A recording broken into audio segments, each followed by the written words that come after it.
This is Not Just A podcast where we get to know the person behind the job title. I'm your host, Amanda, and today we'll be speaking to Shewit Belay, who is a musical theatre actress.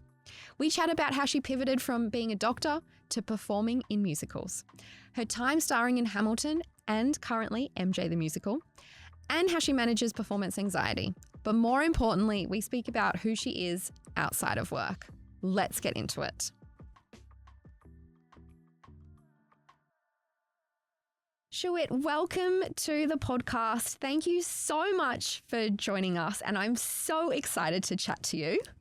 Hi, Amanda. Thank you for having me. I'm so excited to be here.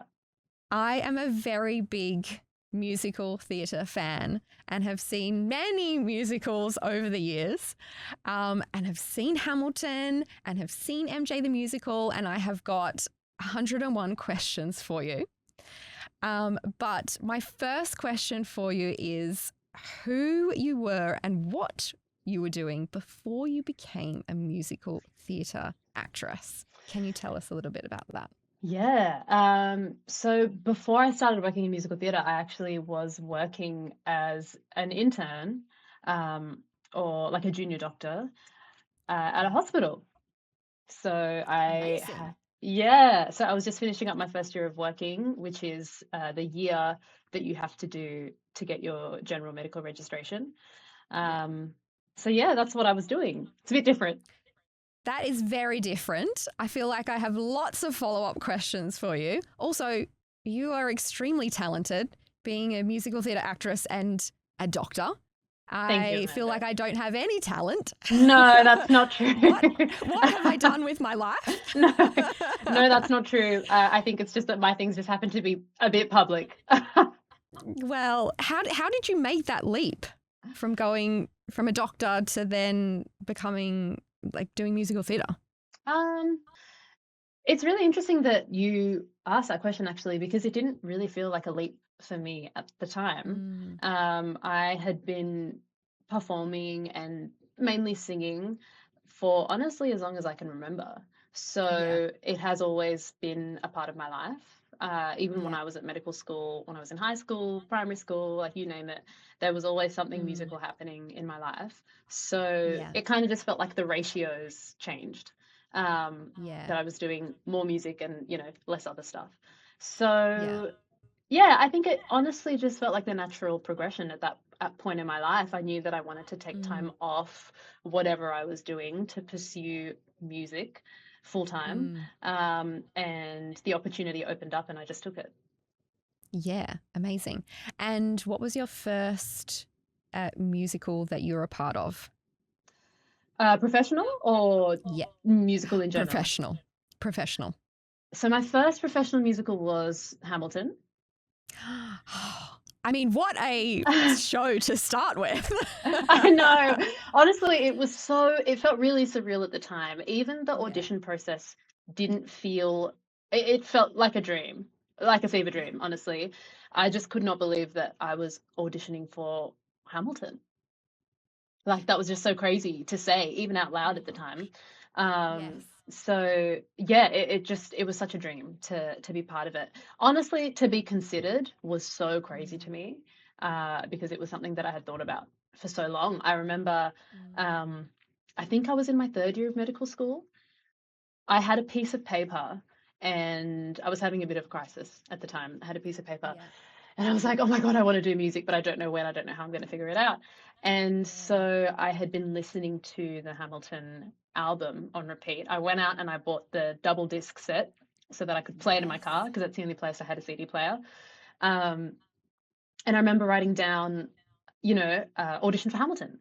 That was in Yeah. 2017. And then the Oh, wow. opportunity came up in 2021.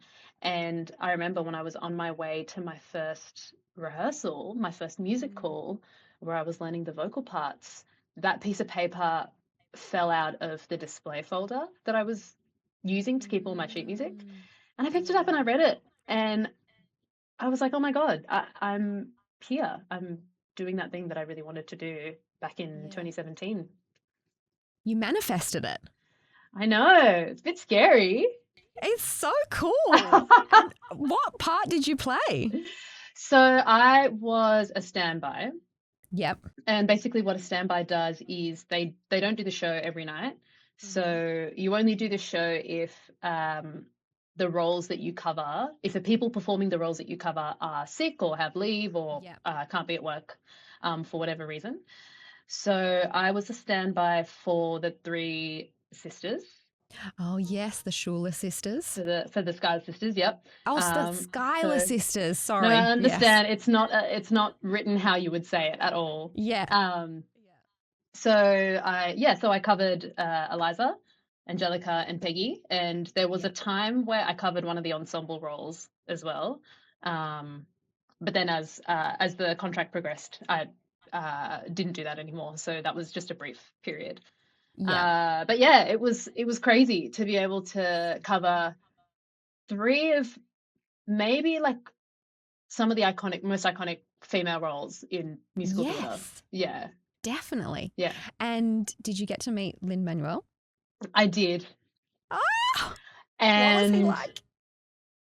did you say what was he What like? was he like? Yeah. He is exactly what you think he is. Yeah. Yeah, so he's just like really animated, like a little bit goofy. Yeah. And when we met him, he had just arrived in Australia. I think he just arrived in Australia Yeah. that afternoon or that morning or something, and he'd had like quite a big interview the day before. So he Mm. was operating on pretty much no sleep. Yeah. Wow. And he was really, really generous with his time and with his words.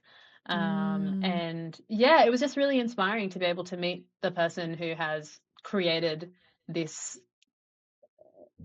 piece of art. Yeah. It's a phenomenon. Yeah. Yeah. I really missed an opportunity when we started this podcast to say, welcome to the room where it happens, aka the podcast. You've never And I'm missed the regretting that. opportunity. Yeah, I'm regretting that now.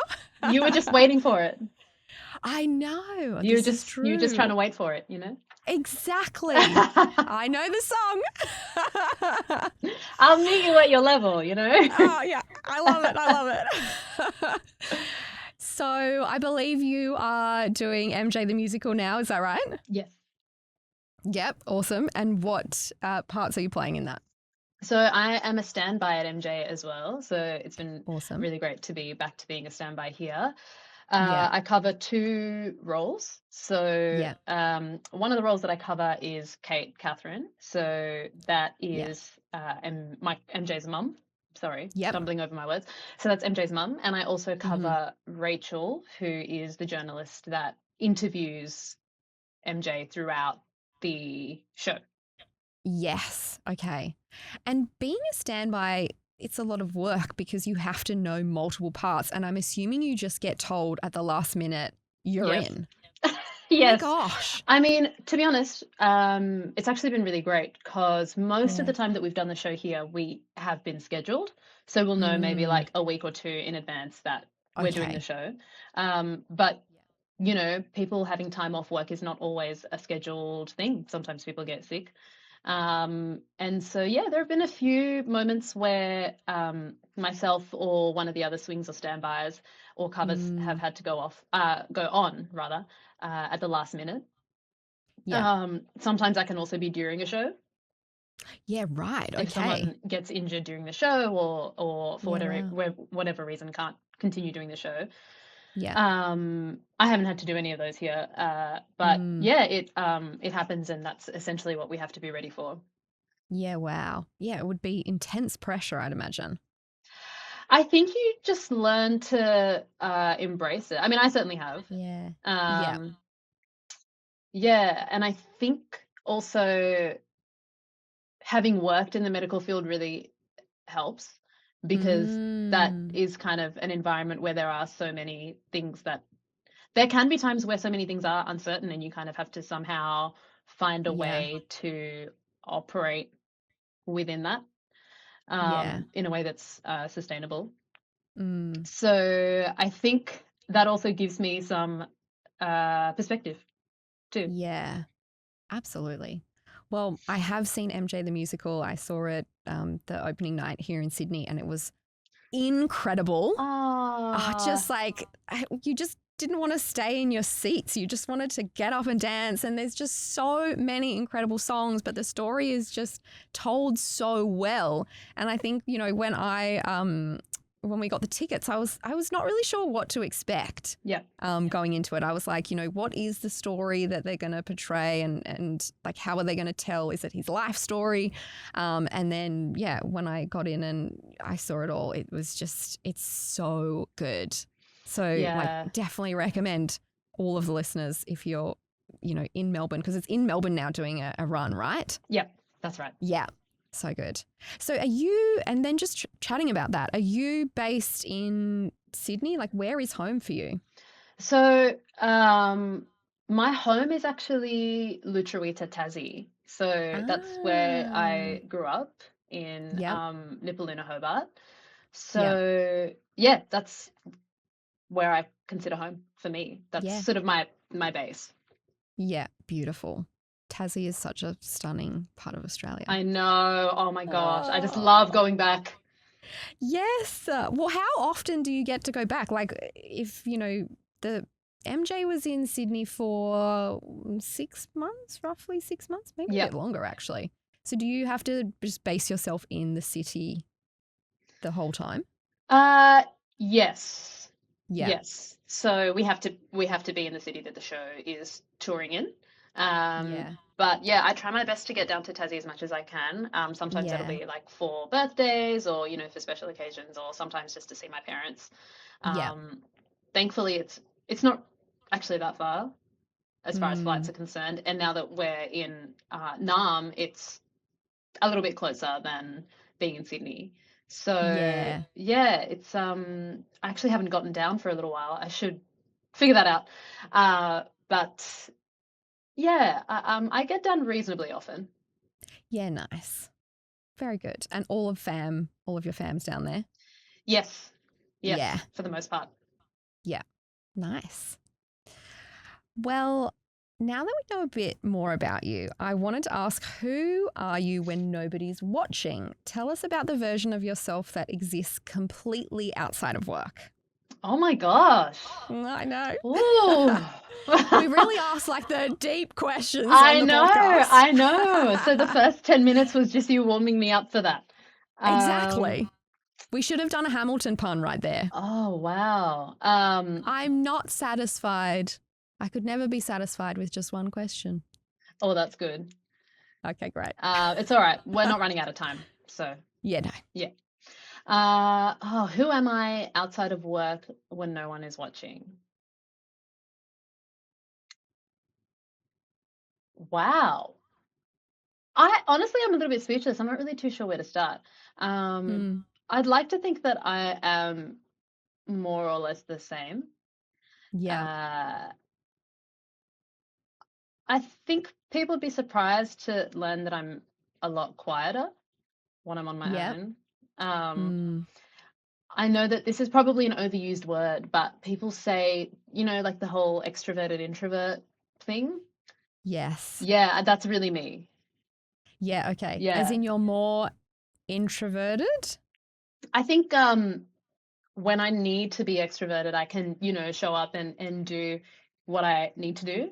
Yeah. But for the most part, I kind of just get my energy from being on my own, um, Yes. and just reflecting, and mulling things over and thinking about my Mm, day and smelling the yeah. flowers and enjoying the Yes. sunshine, like all Yeah. those things. I am one of those people that just can't seem to function without some music playing in the background. Yeah, okay. Um, so yeah, I don't know if that's a helpful answer to your question. No, that's great. Well, I have a few follow-up questions Okay. of what you said. So, when you have to get on stage, what is going through your mind? How do you mentally prepare? Oh, okay. Well, the first thing I'll do is boil a kettle or make a cup of Yep. tea, because Okay. I, I, And is I this can't do anything. backstage? Sorry? Is this Backstage. backstage? Yeah. Yeah, yeah. Okay. Yeah. So, um, yeah, I guess from the top of the day, like what the day will look like is like I'll wake up and Mm, usually we'll know It really depends on the day, but on a weekday, we'll know by about 4 or 5 o'clock whether Mm, we're going to do the show or not. yeah. And then on the weekends, it's a little bit earlier because we have the two shows. And Yes. on the weekends, we kind of find out around 10 or 11 Mm-hmm. if we're going to do the show or not. So I guess the day slash the morning is kind of just spent, making sure that things are in order or you're not overexerting yourself too much in the off chance that you do have to Mm, do the show. I think yeah. being a standby and knowing that you don't have to do the show every night is really helpful because then it feels a little bit less restricting, so you can kind of just go about your day with a little bit more normality, Yeah. in my opinion. Yeah. Um, but yeah, if I get the call that I'm doing the show, usually by then I will have like already had my dinner or had some kind of a Mm, meal. yeah. I will get to work at least an hour before I'm needed there so I can make my Yep. cup of tea, do my Yep. makeup. I'll usually do a vocal warm up on my way to work because I usually Okay. drive. Yep. And so I'll just make silly noises and sirens and lip trills and all the things that you can't really do on public Yes. transport without people looking at you like you're not okay. Um, so I like to do that in the privacy of my car. Yep. And then, yeah, usually by the time I get to work, I'll be warmed up. I'll put my makeup on. I'll have a cup of tea. Mm, I'll read through my notes. So yep. we'll get notes from our creatives um, at certain points during the week, and that's always a good Mm-hmm. time to look over them just to make sure that we're on our numbers and we're on our marks and saying the right lines and doing the right vocal melodies and things like that. Yep. And then, yeah, and then we have a whole company warm up, so we all warm up together. Nice. And all through this time, I think what's going through my mind is like, okay, what's that thing that I did the last show that I need to work on for this show? Mm, The other thing is that where's my voice at? Like, yep. what am I doing? Does it feel like I can do everything? And usually, if I'm doing an evening show, I can kind of know within the first hour or so how my voice is that day. Yes. Yeah. So yeah, that will be running through my mind. Drink water is the other thing that's running through my mind. Yes. Yeah. Yeah. Yeah. Fair. Stay hydrated. Yes, it's usually like drink water and eat something because Yeah. you don't want to have to be dehydrated on stage Yes. or True. be hungry because that's not fun either. Yes. Yeah. Is Um, there a pump up song that you have playing? I know you mentioned that you love music. Well, you obviously love music, but music is such a big part of your life. So is there yeah, a big pump up song that you listen to before you go on stage? it's not a pump up song. It's actually more of like a mood or a vibe. So Okay. Yeah. on YouTube, you know how you get those DJs that will kind of do a set and then they'll upload the whole set onto Y- YouTube. yes. So Yeah. I'll listen to those actually. Oh, Yeah. okay. Yeah, and it's really good because it's distracting. So I am Yeah. not kind of like fixating on something I know I can do or over analyzing or getting too in my head about Mm, it. Um, yeah. Most of the time I will just chuck on a podcast. Yeah. Okay. There's just something about people talking that's very soothing. Yes. Um, Do you have a favorite podcast at the moment? I've been listening to, I mean, besides this one, Oh, yes. Besides uh, this one. I've been listening to The Imperfects a lot. What's I that don't about? know. That's an Australian podcast. Oh, I That's haven't a heard really that good one. one. Yeah. And Kiki Palmer has a podcast. I really love Kiki Palmer, Mm, and so I listen to that one quite a bit. yeah. Okay. Um, yeah, those are probably my top two. Yeah. Nice. Okay. I'll have to check those out. Do you ever get stage fright? Oh, absolutely. Yeah. Yes. Okay.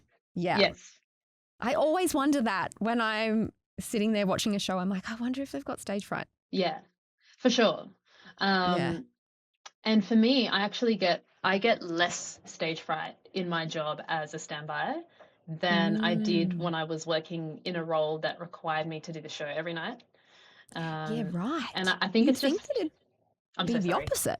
Oh, I you'd think it know, would be the opposite. Yeah. I know, there's something wrong with my brain. it's I think it's kind of the way my brain works, because I kind of go Mm. completely into sort of like focus mode as a Mm. standby, because I'm like, oh, okay, well, you just have to get on and do the show, just get from A to B. Yes. And there isn't that same sort of like routine, Yeah. or you know, I really like having variety in my day to day, not Mm. too much, but just enough to keep me on my toes. Yep. Yep. And so, yeah, I've realized that I actually get less stage fright when I don't know whether or not I'm doing the show that day, because Mm. I think that uncertainty forces me to trust myself. Yes. Okay. So, yeah, it's just some really weird and interesting psychology. I've realized that Yeah. the more I have to lean into myself and trust myself and not rely necessarily on muscle memory, Mm. the easier it is to kind of navigate the stage fright. Yeah. Yeah. Yeah. That is very interesting. Yeah. I definitely would have thought it would be the opposite because they It's so say like interesting. when you've got to well, the best way to practice public speaking and get over your fear of public speaking is to just keep doing it. Yes. Yeah. Yeah. And to a point, Yeah. to a point, I think there is something to be said about performance anxiety. And Mm. I've had performance anxiety before. Mm. And I realized that a lot of it was to do with the fact that um, I knew exactly what I was doing every single day. And so Yeah. my I just didn't feel like I was being stimulated in a way that was keeping my brain occupied. And Mm. so you just like overthink and overanalyze, and like you're like, oh, Yes. was that all right? Did that sound okay? Like, oh, I don't Yeah. know. It sounded better yesterday, you know? Yeah. So Yeah. whereas when you're chucked on, you're like, all right, well, I just have to rock up and do it. Yeah. This is it. Yeah. Yeah. What's something you're deeply passionate about that would surprise people who only know you professionally? Oh, something that I'm deeply passionate about. Oh, well, if you only knew me professionally in the music sense, uh, then you probably wouldn't know that I am really passionate about. Um, well, this is actually quite intense. But when I was at uni, I was really, really interested in um, women's health. I Yep. really wanted to be an obstetrician Mm. while I was a medical student, and I mean that's Yep. changed now. Uh, but I really wanted to be an obstetrician and gynecologist. Mm-hmm. And one of the issues that I was really interested in, and yeah, that I really grew quite passionate about, was FGM, or female genital mutilation. Yeah. Yep. So I don't know if that's something I've that read you've a heard bit about. about this. I've read a Yeah, bit about this. Yeah. yes. Mm. And so I remember when I was going through medical school, I really felt like the education we received and the training that we had around it was woefully inadequate. Mm. Um, and it was not a reflection of how present it was in our community. Mm. Um, and I think, yeah, I felt like it really did a disservice to Yeah. um, the issue, and how Mm. important it is and how sensitive it is, Yes. and how crucial it is to navigate it, or at least just have like a sound foundational knowledge, where Mm. even you might not necessarily know absolutely everything, Mm. but at that point, sometimes the breadth is more important than depth. Yep. And I just felt like even the breadth element wasn't being addressed.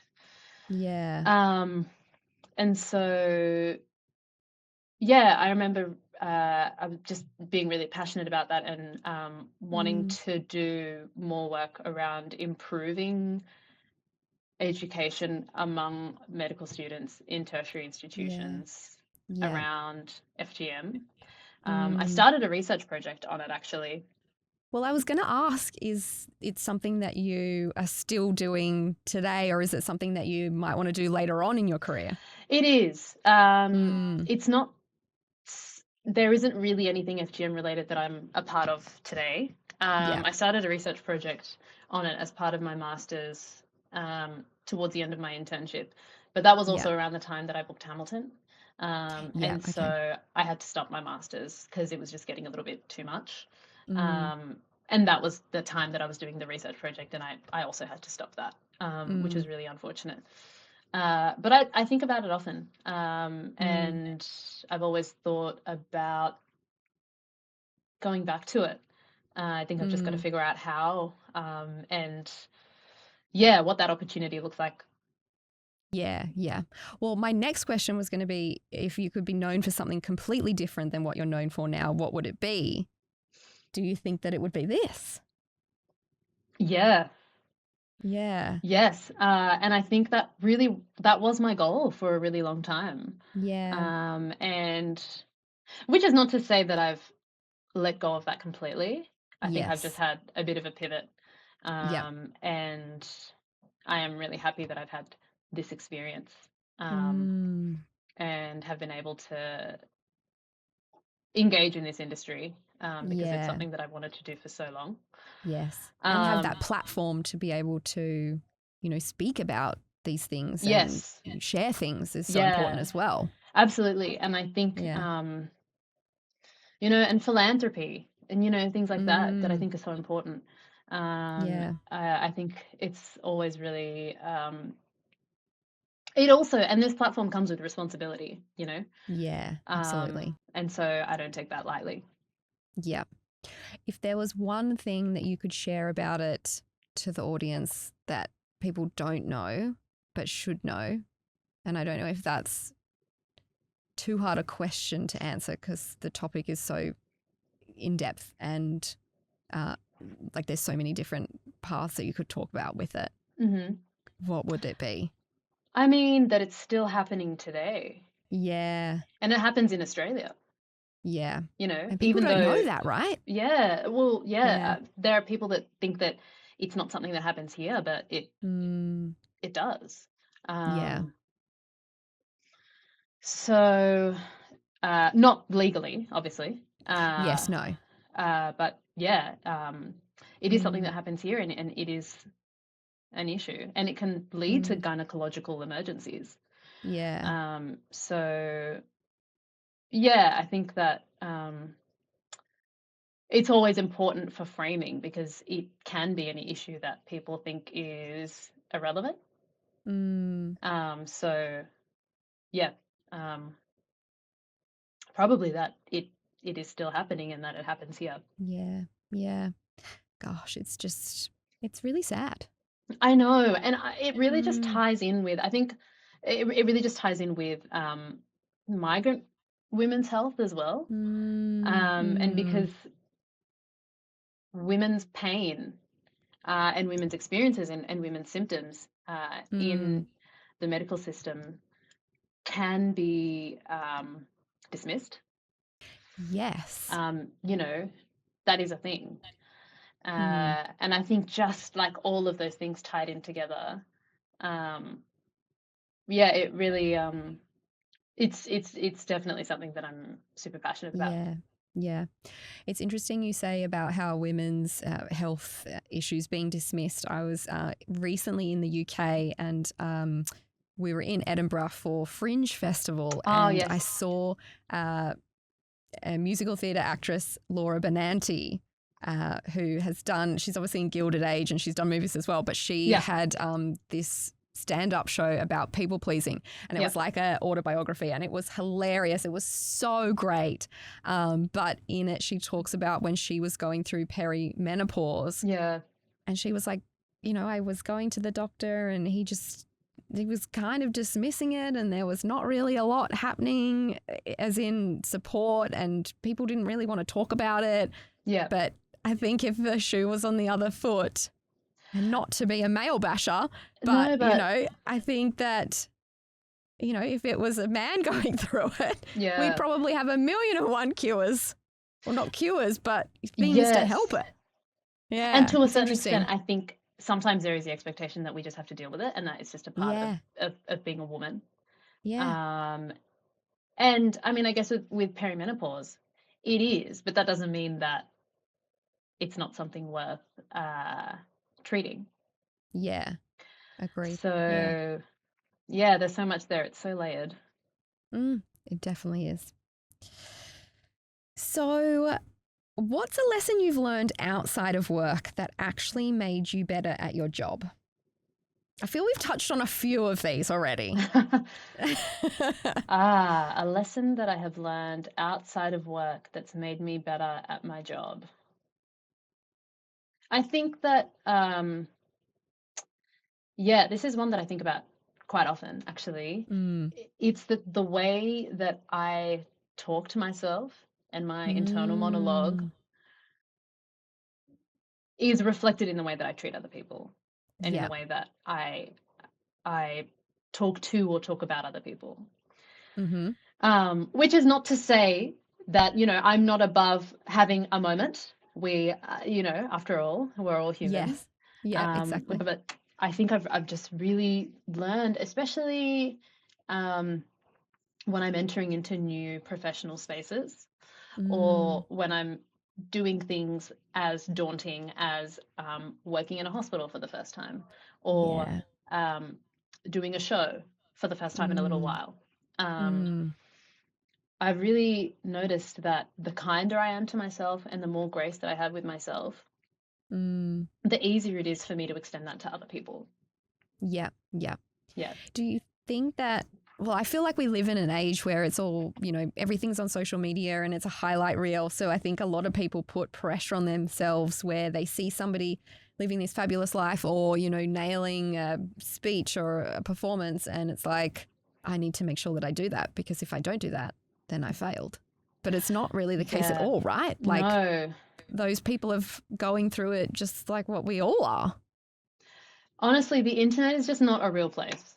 There's Yeah. nothing, So there true. is so much about it that's just not real or is just a Yeah. misrepresentation of the truth. Yeah. Um, and, I really try to only use the internet for cat memes. Oh my gosh. Okay, so you're a cat person as well. Yes. Oh my God, yes, I am a massive cat person. I am. So, I mean, that's an exaggeration. I don't only use the internet for cat memes, but at least things like Yeah. Instagram, for example, Yeah. there is so much, there's a lot of visual stimulation, Yeah. a lot of which now with the rise of AI is not always Mm. real. Yes, so So, true. yeah, and it really does, like, I've definitely noticed, like, it does change, it can change my brain wiring, and Yeah. my attention span, and also how I feel Yeah. about myself and my self-esteem. Um, Mm. I think I am really conscious also about who I follow, um, Yes. and knowing full well that it is ultimately a curated reality. Mm. Um, but yeah, it is really, really easy. And what's that saying about comparison being the thief of The joy? yes, yes. Yeah, it's so true. Mm. But yeah, I mean, I try my best. I definitely document things on social media, and a Mm. lot of those things that I document are definitely high points of my life. Yeah. But yeah, I think at the end of the day, I am like, it is also such a public facing um, platform, Yeah. and I personally don't feel like I owe anyone documentation of my entire life. Yes. Um, and I think, I just hope that other people who are using social media also have that, same, don't have that expectation Mm. of Mm. uh, people on that app. That being said, I think it's really hard, like with young kids, Yeah. um, who may not necessarily have that awareness or that like frontal lobe. Well, I feel we could debate and chat about this the whole I day because know, it's a I know. whole topic. Yeah. Shewit, how do these other sides of yourself show up in your work as an actress, even if people don't realize it? So the other sides being, Like your personal life. oh, Yeah. Like from your personal life. I think in the way that I relate to characters, Mm. I I've had the honor of being able to play some really amazing, strong women. Yeah. And I wouldn't be who I am today without some really amazing, strong women in my life. Mm. My mum and my older sister.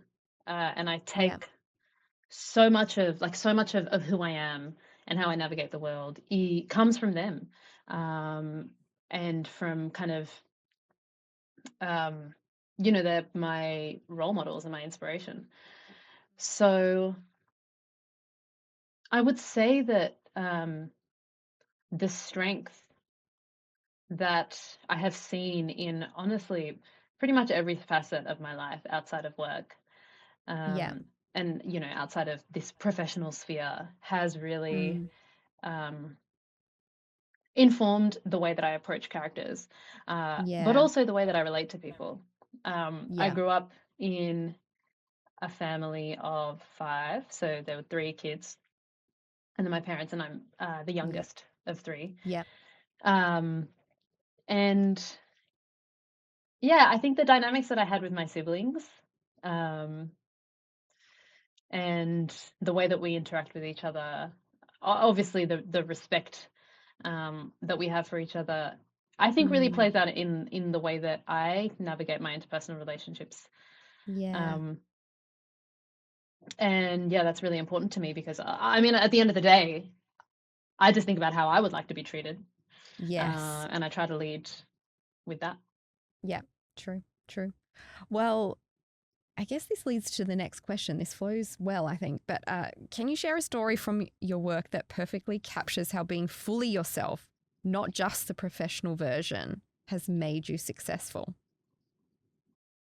I guess it really depends on what we're using as a definition of success.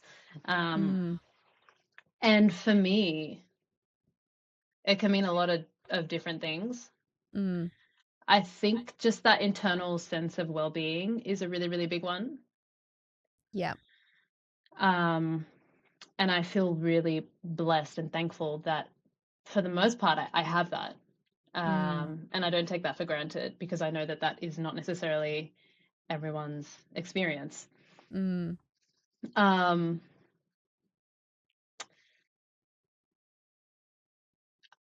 I think as I've gotten older, um, I mean, I'm talking like I'm super old and I'm not, but like I think just like as time has passed and as I've spent more time in this industry, and kind of straddling both worlds, um, there's definitely a different Shewit that comes out in the hospital compared to who I Yeah. am backstage.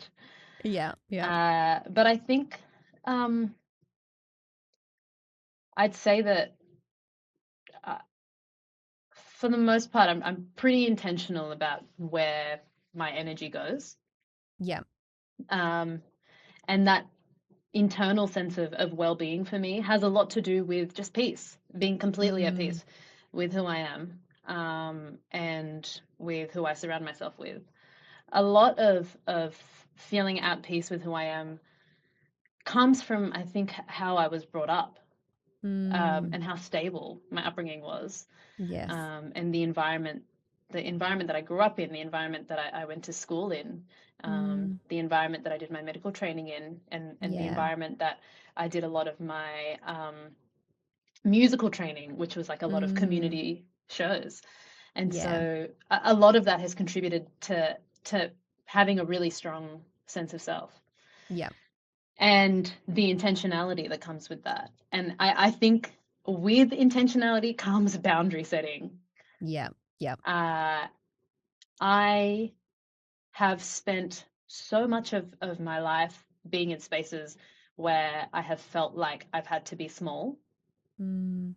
Um, and for a multitude of different, for a multitude of reasons, not Mm-hmm. always necessarily because people wanted to make me feel small, but just because that's just the reality of growing up as a black female in Australia.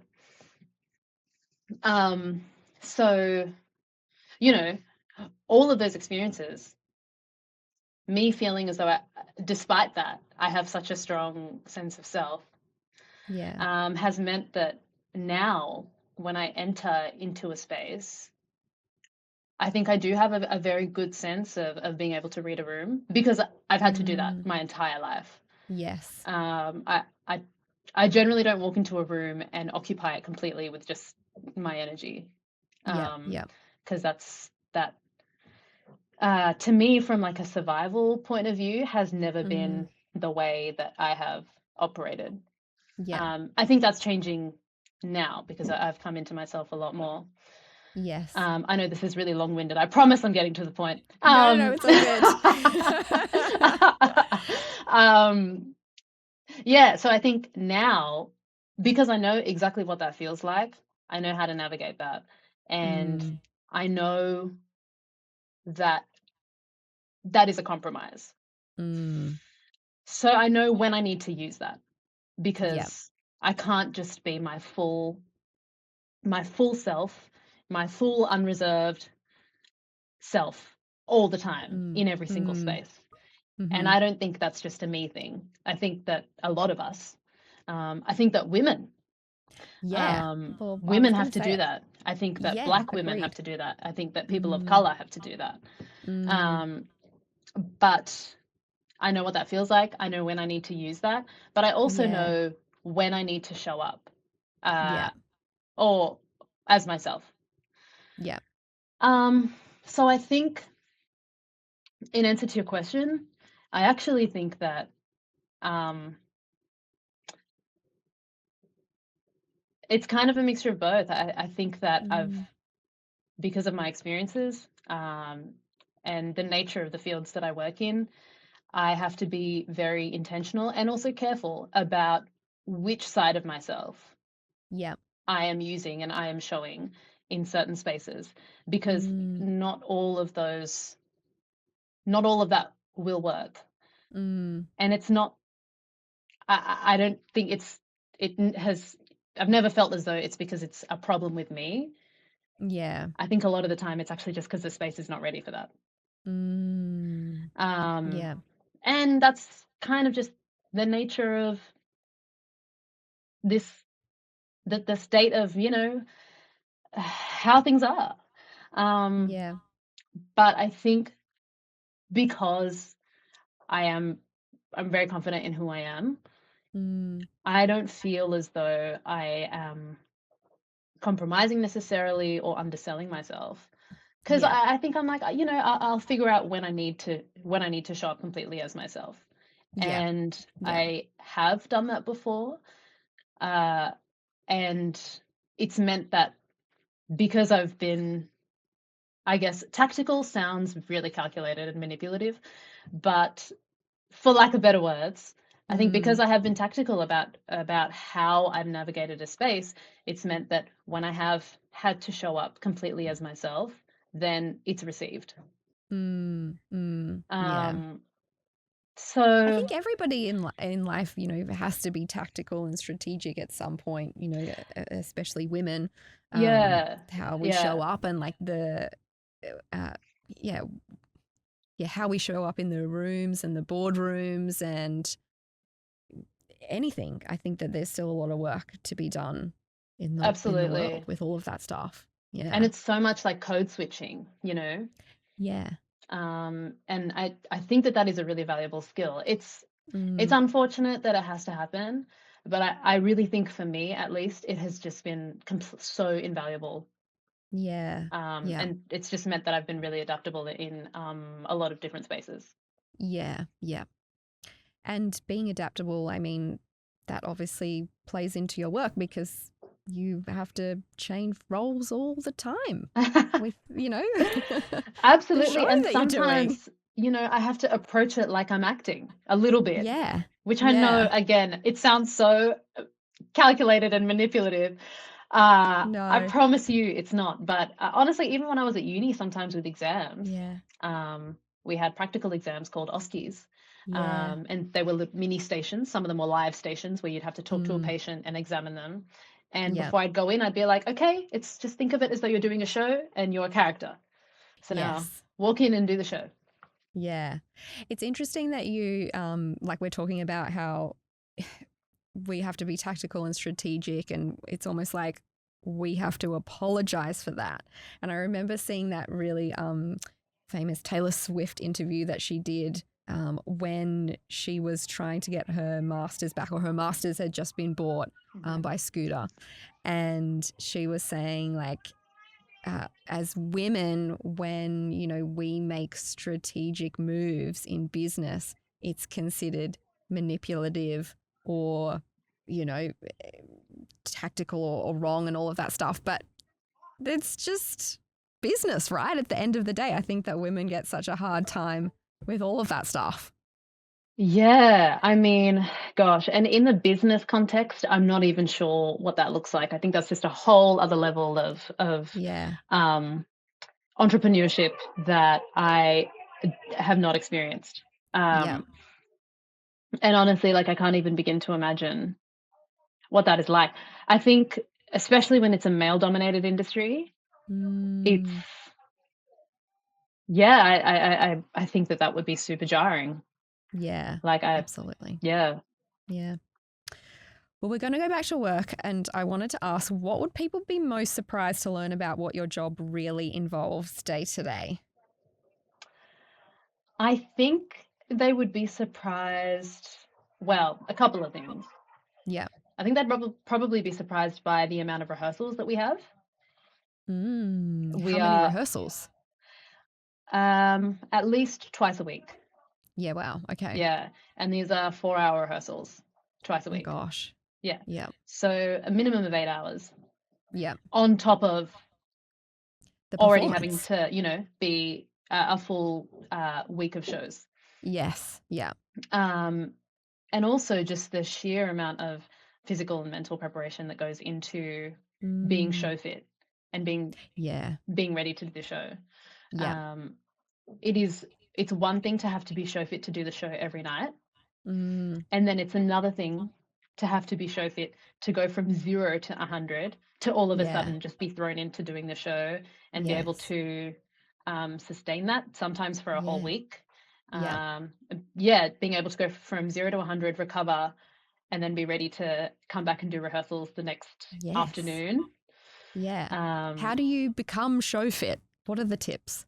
If ever I uh, become a musical theatre actress. yes. Um, drink a lot of water, Yeah. Yeah. a lot of water, a lot of hydration, Yeah. just eating well, just like the boring Yeah. basic stuff that we should Yeah. all kind of be doing already. Yeah. Um, water, food, sleep, Mm, exercise, um, boundary setting. yeah. Yeah.